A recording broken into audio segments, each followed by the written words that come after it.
what is this? Half an eighth of a teaspoon. And then I just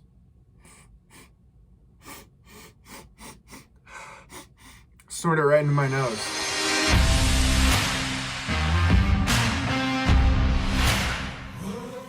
What's up guys, Alex here with Fit AP. Today we're going to be talking about something you may have never heard of before. There aren't many YouTube videos out there on it, but it has been studied a decent amount and it's been shown to provide health benefits in a ton of different health conditions, as well as to be used as a dietary supplement.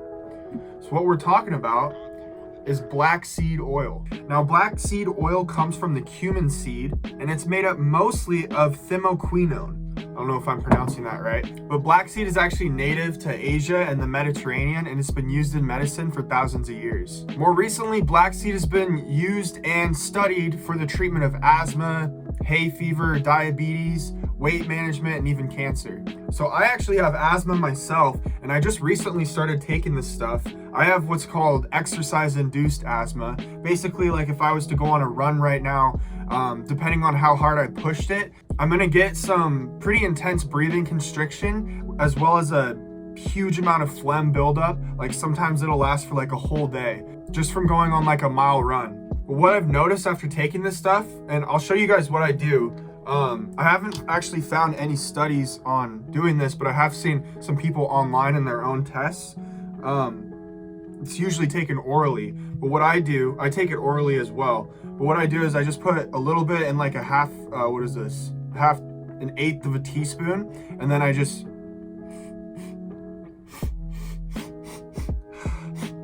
snort it right into my nose. Now, it is kind of spicy, so it's not the most pleasant thing ever, but the idea is that it actually will mitigate a lot of those things that you get from things like asthma or any respiratory allergies. So I have this study pulled up here in regards to asthma, where they took 80 patients. They studied it for 3 months with 1 to 2 grams per day, 4 weeks with 1 gram per day, and 14 weeks with 15 milligrams per day. So what we're looking at is like a medium to short-term time span with like a medium to high dosage, a medium time span with a medium dosage, and then a long time span with like a low dosage. So generally around 80 patients for each one. For the long-term one, it was with children, and they used 31. But in those 3 that I mentioned, they were able to see symptoms decrease, if not completely go away. And we can see that they did some other tests here, like adding things in like honey, which we'll get back to in a second. But it seems like for this particular study, the most results were found with that 1 to 2 grams per day.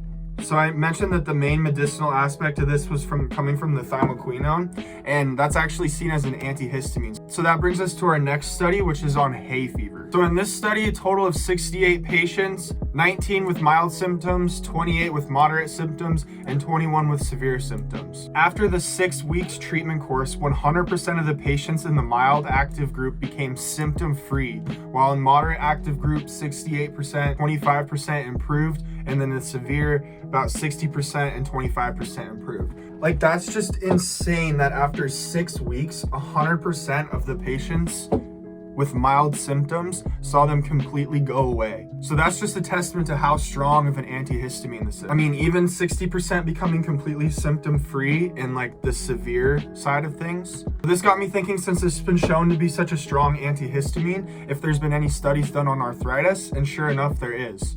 So this study with black seed oil took patients with rheumatoid arthritis, and basically they gave them half a gram of black seed oil for 8 weeks. And what they found was that treatment with Nigella sativa black seed oil led to a significant reduction of serum MDA. So basically, high levels of serum MDA in the body means high levels of oxidative stress.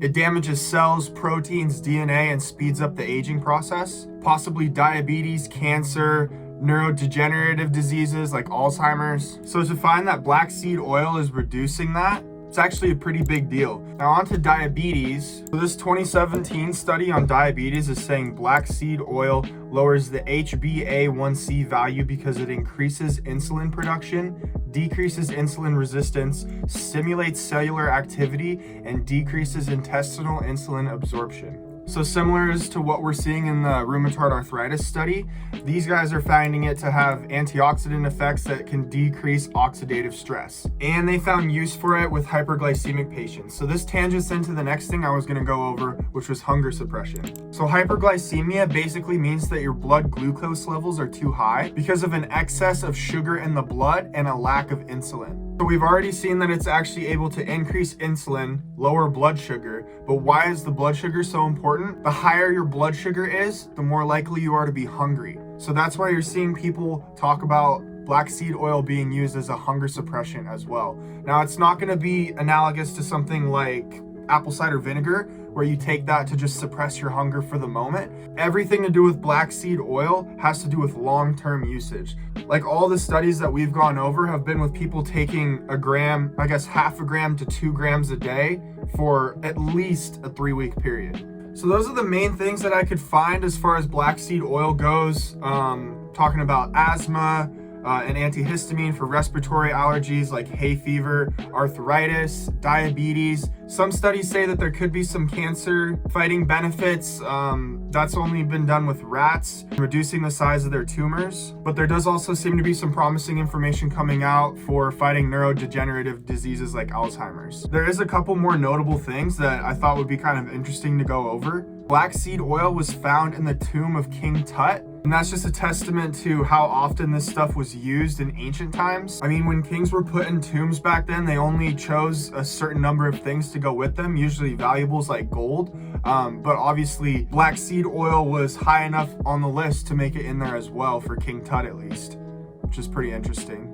It says the black seeds were also found in his tomb. The Prophet Muhammad was quoted as saying, "There is healing in black seed for all diseases except death." The reason I brought this one up was going back to the studies that we looked at for its treatment with asthma. We saw that a couple of the trials, they were using honey. Now, I haven't seen honey and black seed oil be used anywhere except right here, where it says it was also believed that honey was a part of the blessed seed treatment. It was part of the tradition to put some honey and ground whole black seeds in the palm of your right hand and lick it up with your tongue. So I honestly think this stuff is pretty interesting. I'm hoping that I'll get similar results for my personal asthma. It'd be really cool to see this start helping out with that. But let me know what you guys think in the comments below. So thank you guys for watching. I hope you learned something, and I'll see you tomorrow.